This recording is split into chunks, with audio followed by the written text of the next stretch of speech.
Welcome to Home Sweet Home. First down, say! A New Orleans Saints podcast presented by Caesars New Orleans. Hakeem drops the ball! Hakeem drops the ball! Brian Milne might have fallen on it at the 10-yard line! You gotta be kidding me! It is the New Orleans Saints football! There is a God after all! Join us as we celebrate 50 years of cheers, tears, and celebrations we'll never forget on our home turf. Look out, right through! A kick block by Steve Gleason. It is scooped and scored by Curtis DeLoach. Touchdown, New Orleans! Hear from the players that made those unforgettable moments and those who were there to tell the story. Snap, placement, kick by Hartley, and it is done! It's good! It's good! Pigs have flown! Hell is frozen over! The Saints are on their way to the Super Bowl! Taking us on this half-century journey are your hosts, John DeShazier and Gus Kattengell. The Saints win!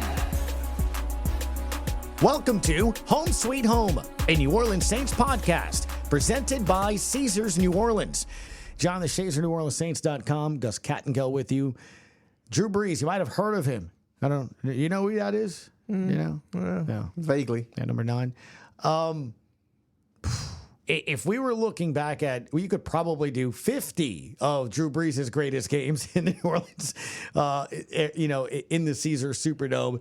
But obviously, the game in the Dome when he sets the all-time touchdown passing leader mark, the schedule comes out, right? In the spring, and everyone circles and kind of knows exactly, week this against this team, MNF. Monday Night Football, because everyone kind of goes, this could be the game around the time of the year where Drew Brees could break the all-time mark, which is unbelievable when you think about it. And there he goes on to throw a TD pass.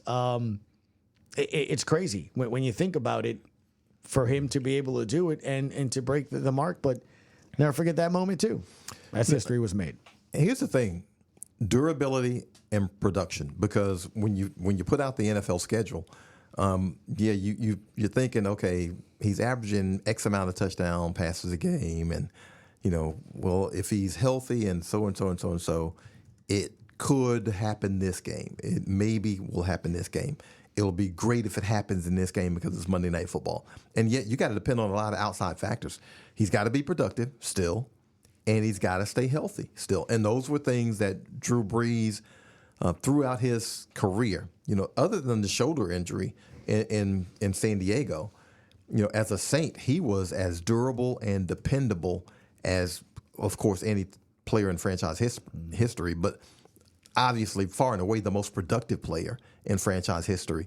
And sometimes when you have those things going, sometimes the football guys just smile on you and say, you know what, we're going to let this happen just like this. And it, again, it's one of those things where if you write it up and you take it to Hollywood and you give it to somebody, and producer, or and they look at it and they're like, yeah, get out of here. That's not gonna. People won't believe this. And it was one of those things that was a charmed situation because it fell in place just the way you needed it to. His production didn't dip leading up to that. It put him in position to where he could get it in that game. And, of course, he had to be productive because, if he goes in that game and the Saints win or the Saints get shut out right. and they only run for one touchdown and he can't throw any, then it doesn't happen in that game. But everything lines up perfectly because it was Drew Brees. It's crazy when you think about the level of play. Look, there's a reason he's going to be a Hall of Famer. First ballot. The level of expectation that he achieved. And what I mean by that is you showed up at games or turned on games, and to your point, you expected and were waiting for excellence. Not a 100-yard game. It was how many TD passes were thrown today? How many yards? There was going to be a back shoulder throw, a throw over the middle, a touch over. The slow-mo highlight of him on the tippy toes with the eyes all white. Like, you knew what was coming. It's crazy. It's almost like, I don't know why this analogy just popped in my head, but it's like when you go to the show or the movies and You smell the pop. You know what's coming. With the butter, salty popcorn, that's what I want. And he was Showtime. You knew exactly what was coming. Number 540, number 541, spreading the ball around. Another big game. Josh Hill catching that pass. We're going to talk to him here in a quick second. But it was crazy that we all thought that could be the game, and then he goes out and does it, and then he throws a couple of touchdowns in the game. You know how good you have to be when your baseline is the expectation That's is a good level. 300 yards, at least 2 touchdowns, and you're completing probably 67, 68% of your passes. And that is the expectation for every game. Not a game against a opponent because you've been good against that opponent historically. That was the benchmark, the baseline for Drew Brees for much of his Saints career. You expect 300 yards. You expect at least 2 touchdowns, probably closer to 3. You expect him to complete about 70% of his passes. And that is a ridiculous expectation to have of anyone. And yet continually he met it. And that's why you always felt like if Drew Brees is dressed, the Saints have a chance. I don't care what's going on with the defense. I don't care what's going on with the offensive line. I don't care how many drops there might be. If Drew Brees is playing, you feel like the Saints have a chance. It's not on the list. It could have been. We actually discussed it as we get set to hear from some of the men that caught some of these touchdown passes. But that game where he threw, 5 or 6 different Saints players that were all like undrafted rookie free agents. Undrafted free agents. Yeah. It was like 5 TDs to guys that literally were not drafted by the team. And the Saints won going away. It just it boggles your mind. That was so Drew Brees, though. That was Drew him. Brees. No doubt. That was who we got. JD. I don't care who's out there. If you get open, look for the ball. If you're open, look for the ball. I don't care who you are. The only guy who really took liberties, 2 guys he took liberties with were Jimmy Graham and Marcus Colston, where if you cover, you're not really covered because they were just guys. I'll fight. They were big dogs. But the rest of those guys is like, okay, I'm not necessarily looking to throw the ball to a guy. I'm looking to throw it to the open guy. And I don't care who that open guy is. And keeping everybody involved that way is part of what made Drew Brees. Well, we all want to be a part of history. Let's hear from Josh Hill now, what it was like to actually be a part of history and catch number 540 from Drew Brees. All right, as we know, there have been many, many, many instances in the Superdome, Caesar Superdome, Mr. John DeShazier, NewOrleansSaints.com, where if you're a Saints fan, you have absolutely loved what you've seen. Historical moments as well, as we continue to take a look at some of the greatest moments in the Caesar Superdome. As the New Orleans Saints this year will be playing in their 50th season, if you can believe that, on Poitras. Do you still remember it being built? I mean, you've been around a little bit. Well, I was in Georgia, so when I got here, I mean, of course, you're in Georgia, you see the Falcons and the Saints playing, and you hear about the Louisiana Superdome. Back then, it was the Louisiana Superdome. Mm-hmm. And so you see the facility, but I mean, I had never been in a dome because Georgia played the Falcons played at Fulton County Stadium, which was a dump. Falcons played at Fulton County Stadium, and so that was the only pro sports football thing that I could relate it to. So I'd never, you see the pictures from the blimp and all that kind of stuff, but you don't know until you get here. And then you get here and it's like, man, that's something. Because I might be mistaken, but I think the Superdome might have been the first dome that I saw in person, that I entered in person. So yeah, when people say, domes are the 8th wonders of the world and that kind of thing, yeah, it was that because I hadn't seen the Astrodome before then. I hadn't seen the Silver Dome. The Silver Dome, had not been in there, had not been in Seattle's dome, the King Dome, or anything like that. So yeah, I think the Superdome was my first dome experience. And even then, I got here in '92, and that's when they were still playing on the concrete because that's what the AstroTurf was. That was basically playing on concrete. And so, but still, you look at it, you didn't know that then, obviously. You're just seeing it and you're like, man, football inside, it's air conditioned. This is pretty fantastic. So yeah, it was a big time thing for me. I mean, yeah, the dome had been in existence for a while, but it was huge for me because I had never seen that kind of facility.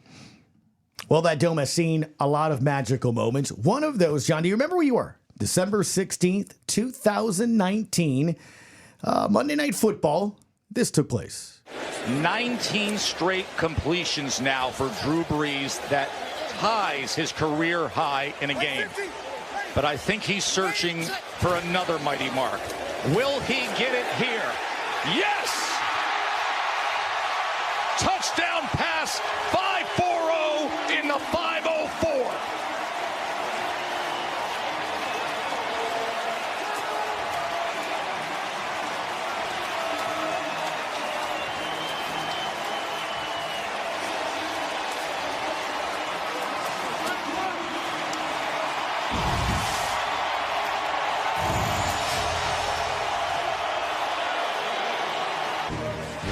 Topping Peyton Manning with this to Hill. Hill, as in Josh Hill, now with the New Orleans Saints, still as a player for a couple of seasons, 8 seasons, I believe is what it was, sir. But you're here joining us to talk about that moment. First and foremost, man, thanks for your time today. How are you? Great. Yeah, I appreciate you having me. Man, what a cool moment. What a cool moment. Josh, I've got to ask you first. Do you remember what the play call was? Yeah, I think so. Green left slot, so I was to the boundary. I was the lone tight end. We ran sell it right 34. I don't remember if it was Bob but it was a weak inside zone. They played tight defensive end techniques, and this safety had been nosy. You see it on film as well. And, went into that defensive end, and that safety triggered right off. He had me man coverage, and as soon as he triggered, I knew it was a touchdown, and it was, man, it was awesome. Here's the crazy thing, or the most. It's almost like the most appropriate thing. Drew Brees sets the NFL all-time leading record in terms of touchdown passes, and he throws it to a guy who was an undrafted rookie, because that was Drew. That was. I don't give a rip who it is. If you're open, I'm going to throw it to you. That was kind of him, huh?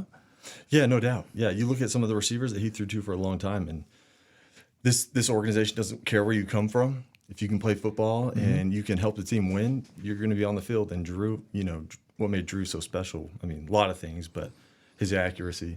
And so he doesn't care as long as we're winning games and people are performing. He has no problem who he throws the ball to. When you catch it, is it muscle memory, or are you cognizant of knowing the magnitude of that catch? Yeah, listen, we had talked about it earlier in that game, and as soon as the play was called, and when I think we had a kill on it as well if we didn't get man coverage, and man coverage, no kill. As soon as it happened, I was like, this is Drew's play. So I caught it, and I think I remember turning back to him quick, and that was his ball. And then it was his moment, and it will always be his moment. But I'm just glad I had a little piece of it. Yeah, it's incredible when you think about it, right? I mean, look, obviously, just to play the NFL, man, and then to have some success and, 15 touchdowns overall, and just in that game alone, though, it's crazy. We're looking at it and getting ready for, this episode. Dude was 29 of 30.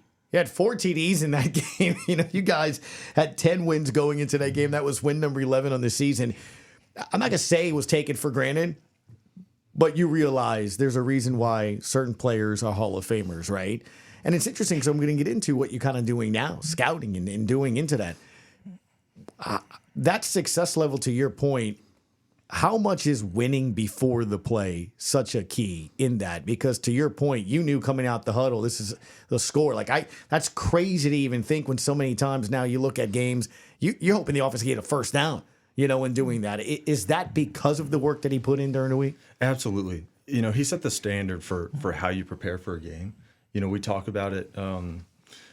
We had a meeting a few weeks ago about it, how you prepare, how individuals prepare so that the team can win. And he was the first one in, he was the last one out. If you go in on a Wednesday morning, he's going to be in the same spot at 8 a.m. that he was the previous 15 weeks, and just his laser focus in practice, all of those things.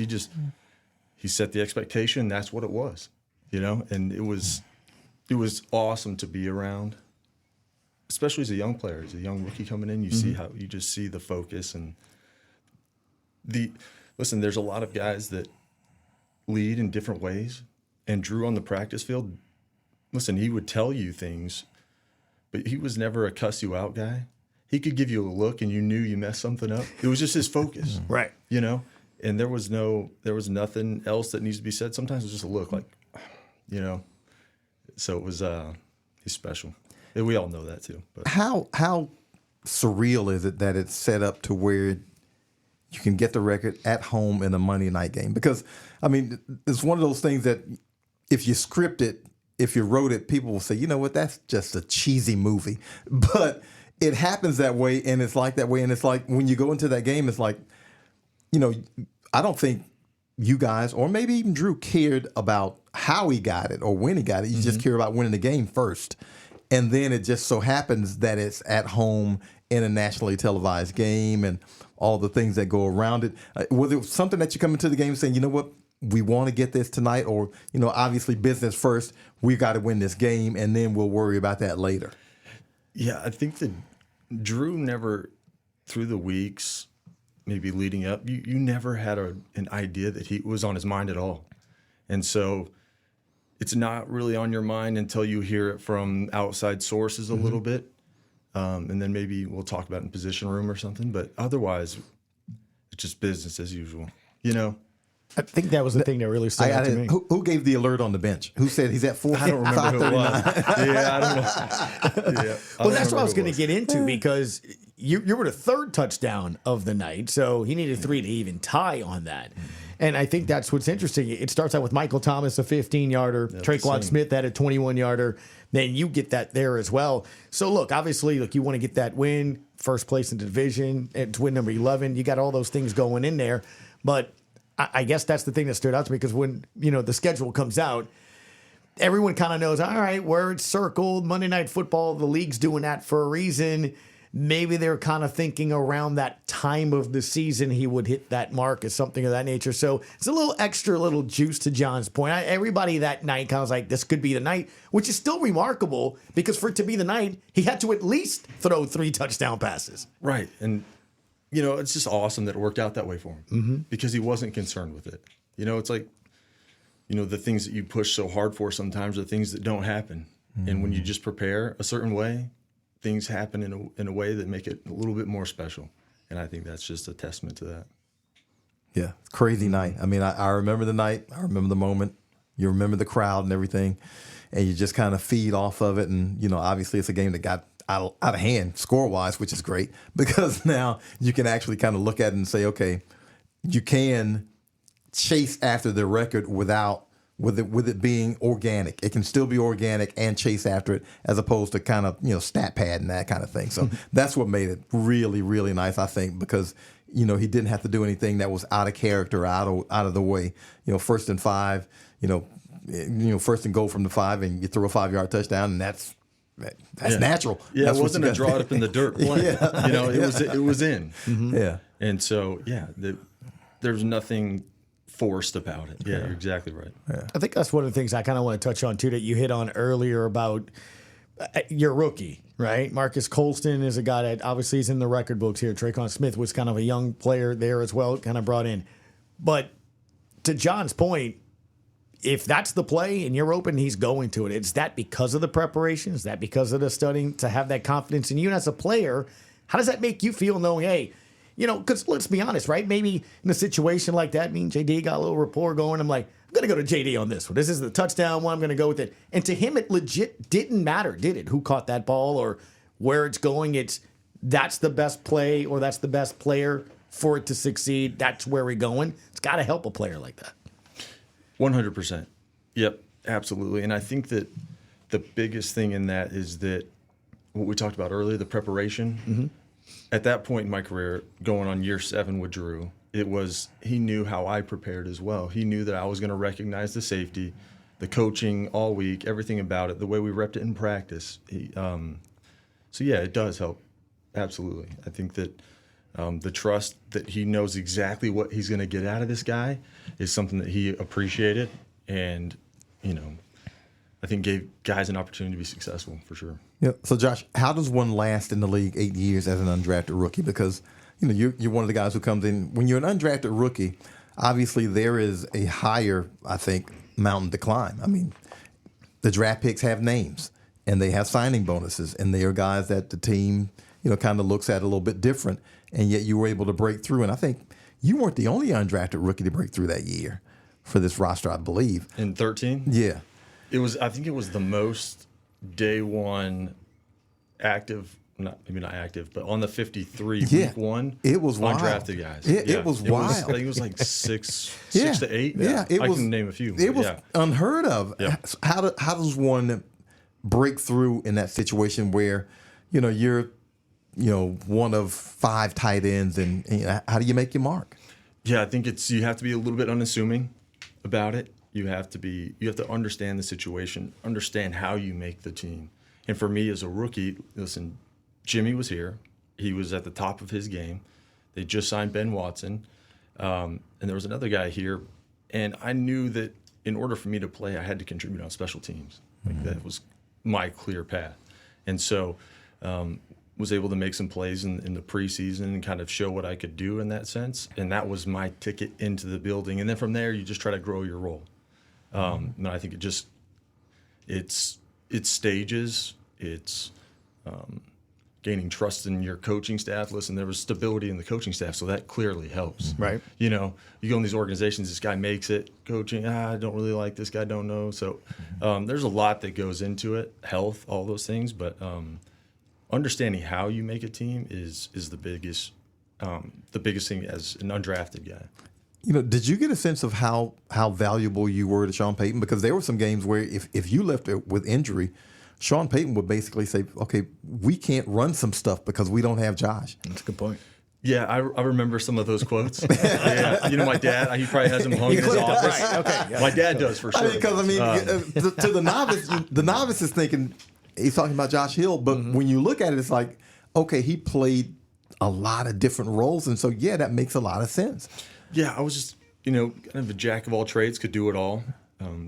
Like I was talking about earlier, just they knew exactly what they were going to get out of me. Kind of hung my hat on a few things, toughness, and I think a lot of guys do that. But I was fortunate with health and those types of things. But being able to do the certain things, understand the playbook in a way that if somebody else went down, I could step in and know the details of the play, not just kind of grand scheme. I think that was kind of a superpower for me. And listen, the head coach was a fan, and it's always good when the head coach is a fan. Blessed for that. Well, the man that threw your football is also a fan of cerebralness, right? I mean, anything, right. If you knew what you were doing, to your point, I need to look, what that safety is doing. If he can trust you like that, you're probably going to get the ball. That's right. Yep. So, Josh, what are you doing nowadays? Yeah, so I'm scouting now. On the pro side, been in it for the past year. Came in almost exactly a year at this time. So in that world, and just loving being back in football. What are you looking for as a scout? Because are all scouts, I guess it's not cookie cutter. You guys aren't looking for the exact same traits. What are you looking for? Yeah, two sides of it, the pro side, the college side. So I'm on the pro side. A lot of it is, listen, you have to understand who's playing in the league, what's playing in the league, and then you do advanced work for opponents and those types of things. So different times of the year, you're looking for different things, but just the type of football players that you want in the building is a big thing. There's a lot that goes into that as well. Josh, it looks like you've leaned up some. The team had a lot of folks beat up last year. You probably could have, Listen, no. Jenny's trying to be your agent here, Josh. Don't do it. Listen, I'm about 30 pounds down from that. I'd get tossed around in there. Yeah. Well, it's funny you go there because I was going to ask you that with the scouting. The games change, right? Obviously, John does basketball too here as well. We've seen it evolve to a 3-point game and stuff. From when you came into the league to now, it's almost about 10 years, right? A little over 10 years? Yeah, about 12. What's the biggest change? Because I almost feel like the tight end is a resurgence. I'm not going to say it was gone, right? But it was, the tight ends are receivers. I almost feel like tight ends are back to, hey, can you block and also catch and stuff? How has the tight end position changed from when you came into league as a rookie to now scouting? Yeah, I think that you can kind of argue about who really set the tone for or carved the path for these real receiving tight ends. Mm-hmm. I think my personal opinion is Jimmy. Listen, there were guys before, of course, but they were still do-it-all guys. But at that time, there was a shift in these athletes and the body types and those types of things that were becoming more popular, and it's gone that way for sure. Yeah, a lot of different the body. You just look at the body types of the players. Yeah. It's changed tremendously as far as maybe some of the weights and all those things. But listen, I'm still a tight end at heart, and it's the best position on the field. Right? You have to be cerebral. You have to be able to do a lot of things. Because even if you're primarily a pass catcher, you still have to be able to do things in the run game or protection game to make the pass game even more. Don't you feel like the ground game's come back a little bit? I do, absolutely. Yeah, listen, the game is almost cyclical. Yeah, in that sense, and so it goes through its cycles, and certain defenses being popular and how you attack those things. It's fun to watch, but yeah, you win a Super Bowl and everybody wants to do what you did. That's right, no doubt. You win a few division titles and everybody wants to do what you did because they want to get to the top of the hill. That's right. I got to ask you this because the most important thing, when you are part of a moment like that, catching the record-setting football, I mean, you gave it back. In baseball, when you had the home run race, the fan, they gave it back. They got something. Did you get anything? Nothing. I didn't want. I still don't want anything. Listen, that was. I couldn't get a football sign. Drew should have like. Josh, thanks for the good hand. He threw me a touchdown. All right, that's what he did. But he got you here in this podcast. There should have been some financial things attached to that. A little dinner. Listen, we might have to hit slice of pizza from the cafeteria. It's never too late. Yeah, you got to. Hey, man, remember back in 19 when I? Okay, that's right. I could have dropped that, man. Yep. Everyone was waiting for that. No doubt. No, it is interesting though. Like, look, the other thing I wanted to ask you, if there was something like that, but your family. I mean, it's got to be a great moment. I got a little son. We're in Little League right now, 8 years old, but that'd be a great moment for your family just to see that too, because again, you're part of history. Yeah, absolutely. My oldest is now 12, and so he's kind of got a football mind. He loves it. Yeah. No kidding. Even when he was young, he wanted to sit there and watch film with me on my iPad or whatever else. Yeah, and he'll watch games now, and he understands it pretty well. I mean, I would say very well for a 12-year-old boy. And so for him, even at the time where he's starting to figure it out a little bit, he understood, And so it's a lot of fun and he likes to look back and watch some of that film still. Like, hey, he just had his first season of tackle, right? So he's like, hey, let's go study some film. And so it just it's created that entire love for him, and yeah, it was great. It was those moments that you won't forget clearly. So. Have you gone back and looked at it, or is it just so fresh in the head that you don't need to look at the film? Yeah, you're not going to forget that one. Nope. I love it. Well, I tell you what, Drew is on the list, a potential guest on our series of podcasts throughout the season, and I'll take one for you. When we have him on, at the very least, you got to get at least, I don't know, a trip up to Canton, right? I mean, like, you got to be there so he can point and thank you for something at least. Just a ticket. Trip to Canton. Yeah. For when he does the speech. Yeah. Just put me. I don't care where I am. It's a long list of all the people who will be thanking, but I mean, if you're there, you might get. There he is. And to Josh, thank you for catching 540. I like it. Nice. I like that, man. Well, look, thanks for the time. I think Saints fans love knowing that still in the building, man. Still trying to help the black and gold get back into the end zone a few times here. Mm-hmm. And thanks for sharing that moment and that time for us. Because, look, it's crazy to think 50 years of football, right, John, in the Superdome, and in so many moments. It's hard. It was hard to narrow down to 10, man, but that's one of them for sure. Well, buildings don't last 50 years. Yeah. They just don't. I was just talking about Atlanta, Fulton County Stadium. Now they're in the Mercedes-Benz, dome. Mercedes-Benz Stadium, excuse me. So buildings don't last that long. They just, they become obsolete. They're not modern enough. They don't have enough this. They don't have enough that. And they tear them down. They build new ones. And yet the Superdome has stood the test of time. Well, let's close on that. Close out with what it was like to play in the Superdome, man. Man, what a football city. I remember quite a few plays from my time. Most of them being at home because, it's like that first touchdown. Listen, I played at a small school. We weren't very good, so we'd have 2,000 people in the stands. And then when you score your first touchdown as undrafted rookie at home, and you'd hear the place erupt, it was, it's an awesome place. It's a place that's close to my heart for a lot of reasons. My kids running around when they're young. But just the football memories is just purely just the energy you feel in there is different. It is different, and you can't explain it unless you can't do it justice unless you've been there. Yeah, because it's special, and it's people. It's the people for sure.